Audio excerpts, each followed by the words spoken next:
I am an interiors and DIY sort of content creator and freelance writer, so I spend lots of time trying to think of creative ideas and projects that I can do to help inspire people to sort of build a connection with their homes on a budget. That's kind of my thing, really, trying to show people you don't have to spend a fortune to create a home that you really love. So I kind of came up with the idea of foraging to be able to create sort of bigger and bolder displays. First of all, you've got to decide what you're doing. So what's your project going to be? What are you displaying? What are you sort of creating? And then that'll give you, you'll have something in your mind then that you're looking for, which will help you.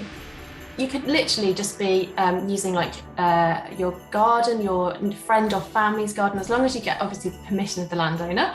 It could be as simple as walking down the street and finding some twigs after a big storm, or it could be a bit more of a planned trip. So maybe going to some local woodlands and sort of looking for some specific sort of foliage or greenery to fulfill sort of for a specific project, and then just have a bit of a sort of an explore, really. You can look in sort of hedgerows or on the path, or in the fields, wherever, as long as you're allowed to be there.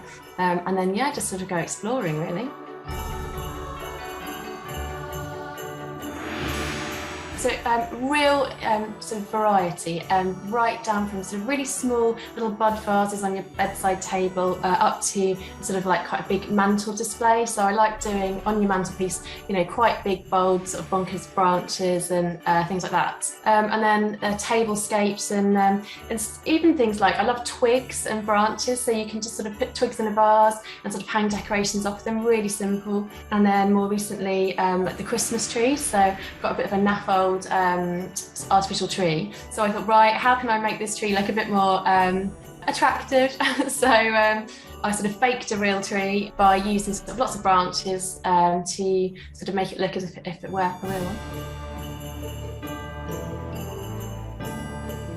If you were to buy in a florist, sort of what I have sort of foraged, it would have cost hundreds and hundreds of pounds for sure. So there's definitely a huge sort of cost-saving element, which is obviously really helpful to people at times like now. And when you do make something, you appreciate it so much more. And you kind of, I think particularly at times like Christmas, when you're sort of at home with your family, and if you can sort of help create that sort of festive feel by making things with your family and your kids or your friends or anyone, I think it's just a really lovely thing to do.